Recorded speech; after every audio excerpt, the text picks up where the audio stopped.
Now that the World Cup is officially over, we are seeing the transfer window completely ramp up. There are brand new signings on a daily basis at this point. However, what I'm going to do in this video is I'm going to go through all 20 Premier League clubs and pick one signing that they all should make before the window closes. Now, some clubs have already made some huge signings. Other clubs haven't even made a signing, so it's going to be very interesting to see where I believe the gaps are in these squads at the moment. So let's get into the video. Yes, lads, welcome back to the channel. As you can see, we have got a new tool ready to go for this video. So if you don't know, I make all of these custom UIs that you see. So if you have any suggestions or any ideas you want me to do, please do let me know. But today we are focusing on one player every single Premier League club should, well, one player for each club, not one player that they should all sign, one player per club. So, as you can see, we've got a few stats here in the top right corner. They're from last season. We've got a position map of where the player can play exactly. You know, we've got light green for being the sort of like natural positions, dark green for being the, you know, he can play there very well. And then the orange for like, yeah, he plays there, but like, you know, how often did he play there sort of thing. So we've got that. We've also got a Football Manager star rating in the bottom corner. It's not from Football Manager. It's just a bit of a rip-off of Football Manager, I have to say. And then down the bottom here, the player's name, as well as also their age, value, their transfer market value. Not me. I haven't chose them, so don't come at me in the comments. The transfer market values, which I don't really understand myself. Some of them are really, really low. Anyway, contract expiry. And yeah, we'll just go through each club and get into it. So we'll start with Bournemouth then. So why did I think Bournemouth needed that right-sided player? You know, what was the reasoning behind that? Well, when you look at the options, Julian Araujo, Max Aarons, Adam Smith, you're not really seeing who's going to be that sort of key catalyst figure for them at right back. Obviously, they played Jimenez there last season. Allegations about him, he's gone out on loan, which tells you probably the allegations, there's some serious truth behind it.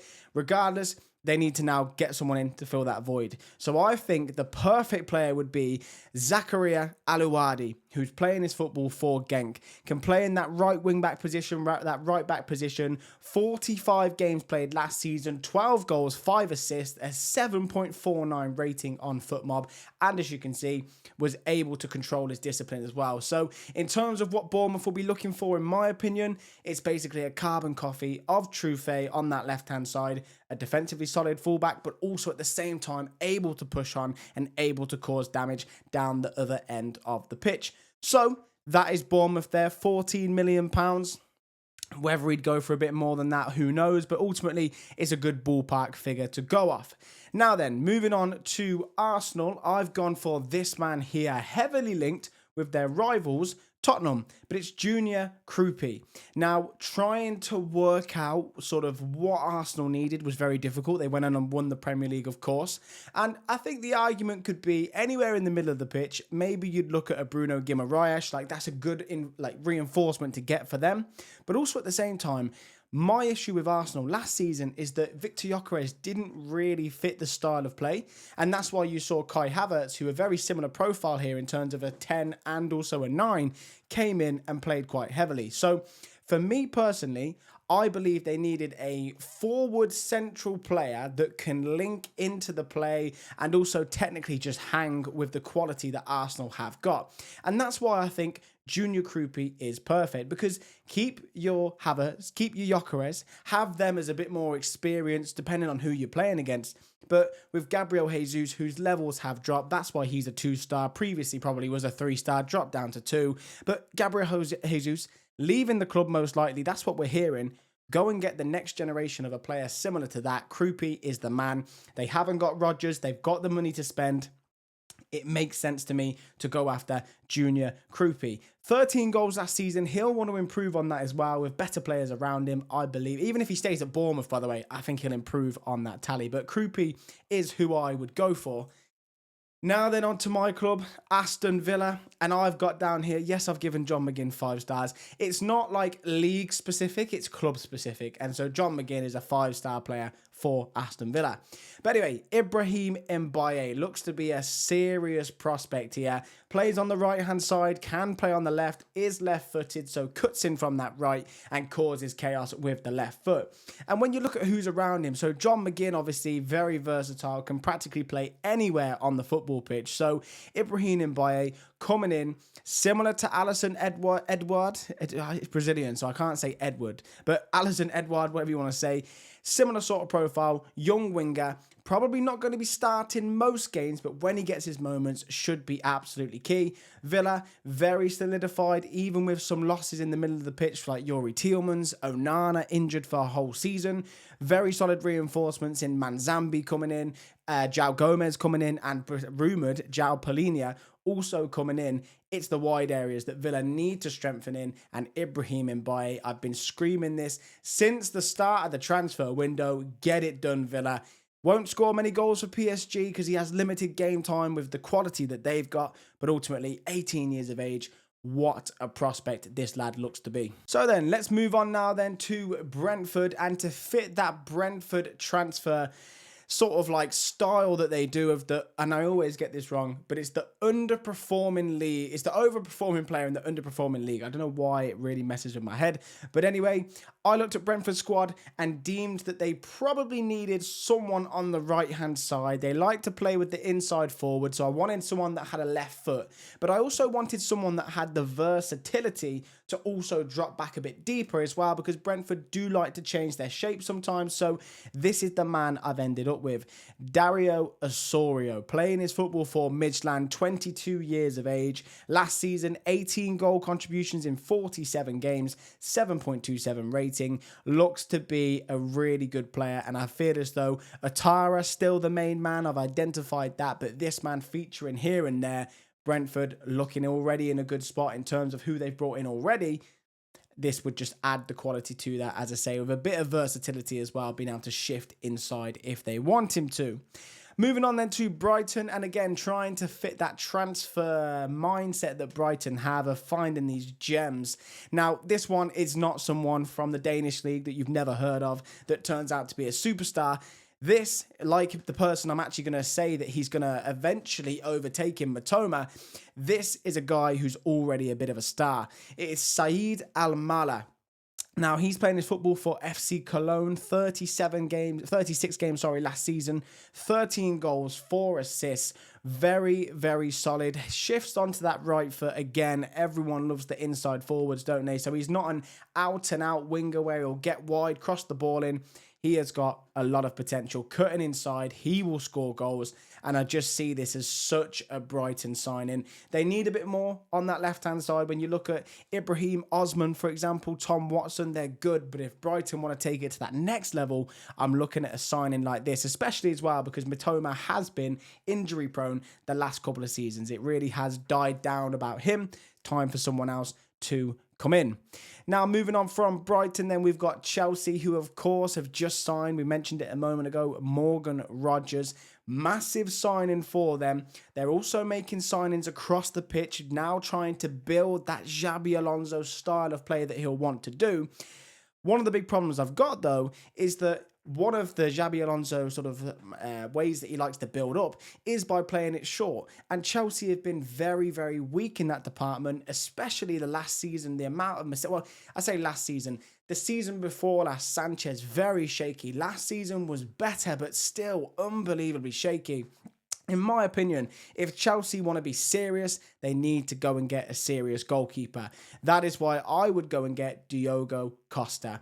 Comes in really, really good on a stats point of view in terms of the way that he plays out from the back. Even accurate long balls when you've got someone like Morgan Rogers, João Pedro, Cole Palmer up the pitch. Those long balls should be key as well, because when you do want to switch it up, you've got the quality to hold it up, bring players in, and cause a lot of issues. I mean, as well as that as well, you know, it's weird, isn't it? We talk about goalkeepers, what they can do with their feet. Save-wise, very, very solid goalkeeper too. 26 years of age. Spend a bit of cash on him now, but he'll be here for absolutely years. I think this is a no-brainer, and I think Chelsea have to go and get a goalkeeper in. It just doesn't make sense not to do so in my eyes. Moving on, we've got Coventry City now, and I do believe that a striker is where they need to invest their money. You might look at it and think that Haji Wright from last season, he scored, was it 25 goals, something along those lines. Surely he's a solid choice, but yes, he's all right. But ultimately, at the same time, we've seen him drop, I don't want to say a stinker, but a ghost performance in massive games. So in the Premier League, where you need your players playing at their best, is he going to deliver that? Especially because he can sometimes play off the left. Regardless, I think the quality in the depth is not there. Go and sign a top striker. And this man here is a top striker. 31 goals, 10 assists in 48 games for AZ Alkmaar. He's from the Spurs Academy, 24 years of age, probably ready now to come back to England, make an impact, and where better to do it than Coventry City as they look to stay up. So Troy Parrott, for me personally, it was between him and maybe Frank Kulo. Again, is a striker that plays in the Danish league, where you just look at the goals and think, there's something about this lad. But I've gone for Troy Parrott this time. I think, yeah, get it done, Coventry City. Moving on from Coventry then, we've now got Crystal Palace, and I wanted to go for a centre midfielder that can do all three. Defensive midfield, centre attacking midfield. A bit of an all-rounder, you know, depending on how Palace are going to want to set up. Of course, Palace under the management of Pierre Sage, whatever you want to call him, but he'll be different in some ways to Oliver Glasner, and I do feel as though when you look at the options in the middle, Adam Wharton, superb, don't get me wrong. But then Doucouré is good, Kamada is decent, or Hughes is decent, Lerma is all right. Like, the options aren't quite there in my eyes, so go and get someone like Sarah, really bulk out that midfield, and that's where Palace will probably win a lot of their games. So 42 games last season, 11 goal contributions, 7.16 rating, 27 years of age, in his sort of like prime years now, linked with some great clubs as well. So if Palace can pull this off, especially after the Mingueza signing as well, which is a fantastic signing, they're going to begin to start looking like a very solid team. Of course, in the Europa League this year after winning the Conference League. So that is Crystal Palace. Moving on now, we have got Everton, and I feel as though Rico Lewis is a great choice for them. I thought they could do with a right back, and I thought it could be a bit of an opposite right back to Jake O'Brien. And what I mean by that is just in a sense that Jake O'Brien, he's a very tall lad. He's known more for his defensive contributions at right back than he is for his offensive. And Rico Lewis would completely change the script for David Moyes. He would be able to then shift Rico Lewis, inside, which can then pack out the middle with Hackney and Garner. That's a possession-based midfield. You know, that is a very strong ball-carrying, good in terms of short passes midfield. So add him into the mix, and I think it works really well. But then you've also got the versatility to say, who have we got this week? Oh, we've got Manchester City, for example. Okay, let's put O'Brien in, and let's be a bit more sure. So it just gives him something different to think about. Now, Nathan Patterson hasn't really worked as well, so he might even be leaving. So I just look at this signing and think, this makes a lot of sense for me. So Everton there covered. Moving on now, we've got Fulham, and Fulham haven't even made a signing at this point, which is crazy to me. So I've looked at their situation, and you could argue that they need to make 3 or 4 in different positions, but I've gone for the striker position because ultimately you've got to replace Raul Jimenez. Very difficult thing to do. And who have I gone for to do that? I've gone for this man here, Ricardo Pepi, playing his football for PSV. Now, 34 games, 22 goal contributions, or 21 goal contributions, sorry. Very solid in that front, 7.22 rating. And it's going to cost them around 25 to 30 million pounds. So it's not like this is just a cheap player coming in. It's it's a standard price for a decent player these days, really, at the entry level. But I feel as though long term in the future, only 23, 6'1", can he just mold into what they had with Jimenez and just get some key goals for them? I think he will be able to. An American at Fulham.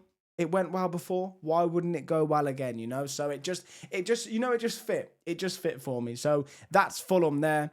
Over now to Hull City, and I desperately feel as though they need a centre half to partner Charlie Hughes. Again, another club that need a lot of signings in a lot of positions.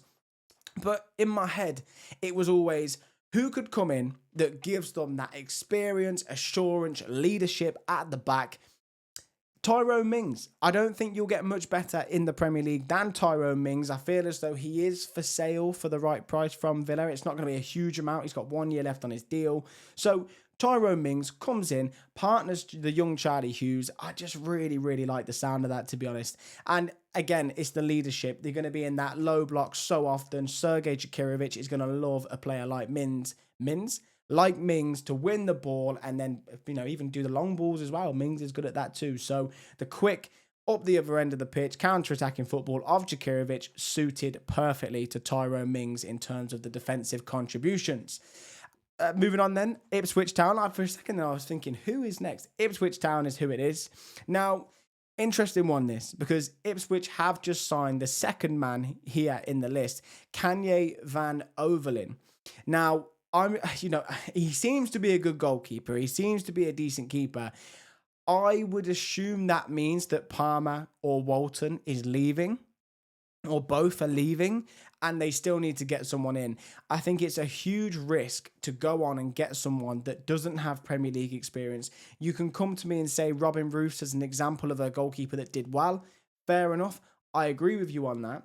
But Ipswich learnt this last time. You come up and you build a championship team that's a very good championship team. You're going to get relegated from the Premier League. So I would like them to go out still and go and get someone towards maybe the end of their career in Nick Pope, who's just going to give you that solidity in goal all season long.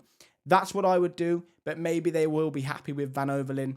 I just thought it was worth a shout because, like I say, the unknown goalkeeper aspect, a young goalkeeper, if it doesn't work, it leaves you in a bit of a situation. So that is Ipswich. Moving on now, we've got Leeds United, who I believe need to replace Pascal Struijk.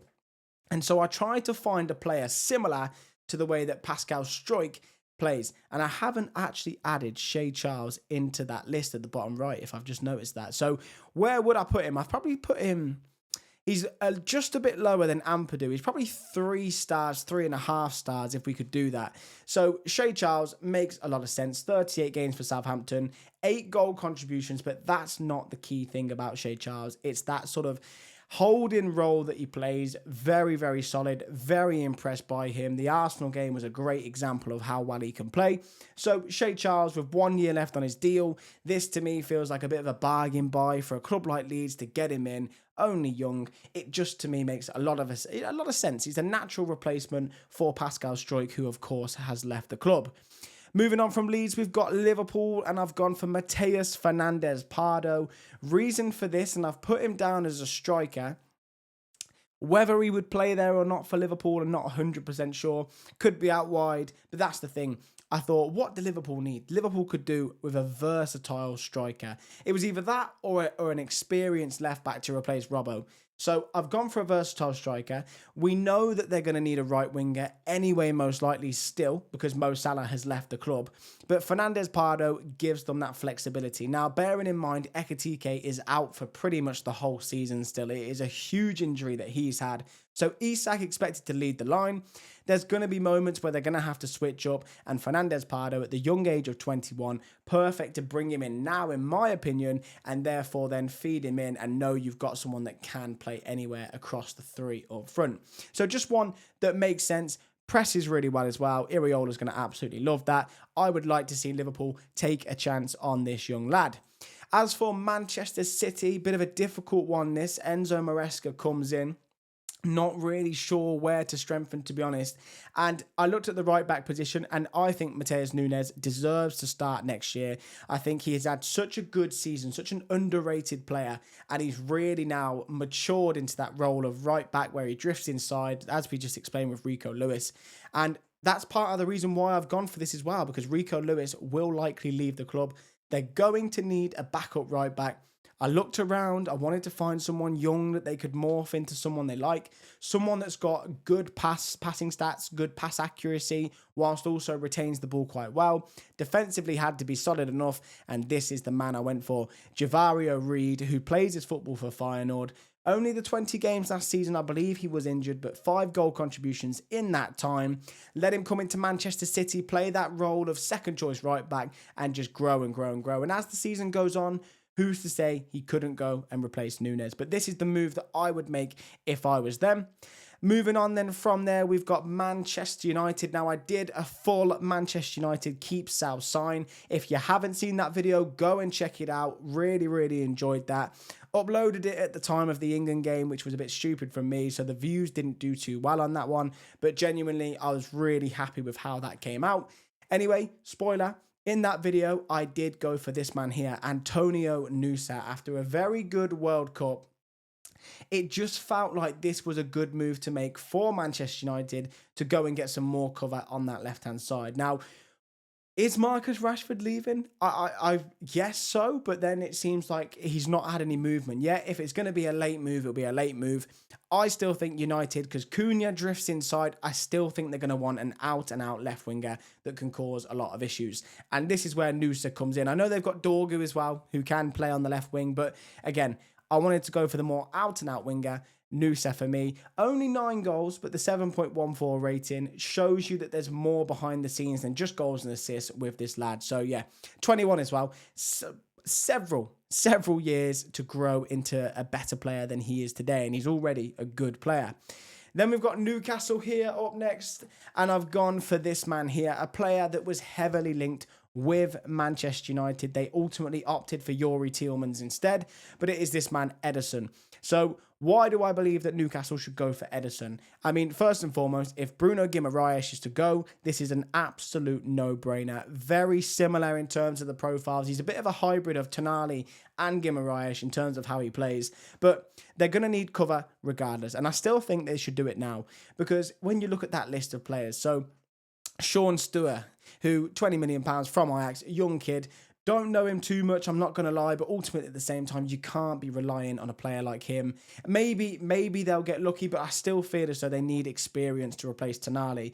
Willock, Miley, Ramsey, Joelinton, decent players, but not on the level of Tonali, and therefore it leads me to say, especially if Guimaraes goes, they're going to have to get some quality in, and Ederson is a man who's already a bit disappointed to not get his move to United. It's public, he came out and said that, so with that being the case, Newcastle should go full steam ahead, especially after missing out on Manzambi. He's 27 years of age. He's got a lot to offer for not a huge amount of money as well, which was the crazy thing. 35 million euros or 40 million euros.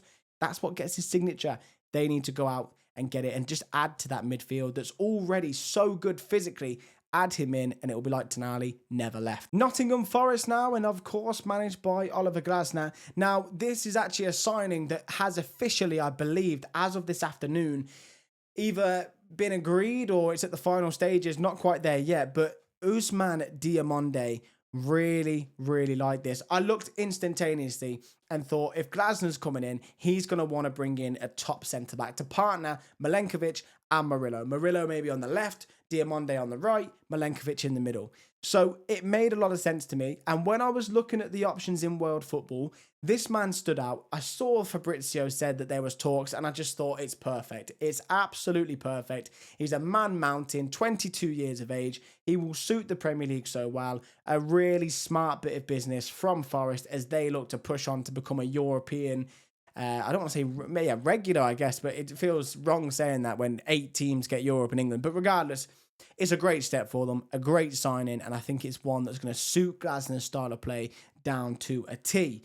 Anyway, moving on, we've got Sunderland here, and I've decided to go for a man who's heavily linked with a move away from Barcelona. It is this man here, Ronnie Bargi. What a player he looks to be. Over at Barca as well, who I think it was a market opportunity as to why they brought him if they had to pay 30, 40 million. I don't think they would have done. Not to say he's not worth that, but I just believe he went to Barca because Barca were like, we've got an opportunity to get someone on a bit of a discount deal here due to contracts, whatever. But regardless, he's going to want to move away. I think a loan would be a good option. I think he'd want to go to a European team, and Sunderland, of course, crazily, are now a European team. So Ronnie Bargi to me on that right-hand side, cutting in on the left. They've got Talby, but there's a bit of a gap. When I was looking at the squad, something was missing on the wings, left or right side. Something just wasn't quite there. I believe this man fills that void completely. Really like him. He's like an upgrade on Patrick Roberts, but like a big upgrade. Do you know what I mean? A big upgrade. So that's Ronnie Bargi for Sunderland. And lastly, and by the way, how weird is it that Tottenham are the last team in the Premier League? I'm so used to the W's. Anyway, regardless, I've gone for a striker.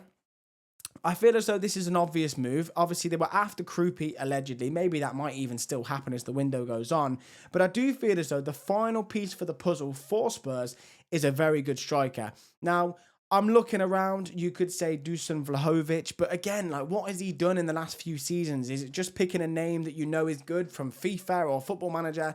No, let me go and look at a guy who has output for a team. Go and sign Marcus Thuram. What a player this guy is, by the way. I've given him 4 stars, edged him over Dominic Solanke and Richarlison, who are both decent on their day, but this man here, to me, 28 years of age, about to go through his prime years as a striker, physicality, pace, technical ability, finishing, he simply has it all. So I think it's a bit of a no-brainer to me. This is who I would go for. He's big, he's tall, everything about him suits Premier League football. Go and get it done. And I tell you what, if they do get someone in like this, or Thuram himself, what a side Spurs have managed to create. It's a good one. I'm not going to lie, it's a good one, especially with Kulusevski. Who knows? I love Kulusevski, but who knows what condition he'll be in. But you get a few players back like that. Maddison here, fresh for the start of the season. Tonali, Fernandes. All of a sudden, Spurs are looking serious. But I do feel as though without the striker, you can't say they are. So there we go. So that is it. That is all 20 of my suggestions for each team. Let me know who you think for your side, or if you're not a Premier League fan and you think that there's a better option for another team, do let me know. And yeah, also bear in mind that this is the transfer window. So if Troy Parrott, for example, moves to a different team, by the time this video comes out, just look, it's so hard. There's moves going on every single day. It's so hard to keep track.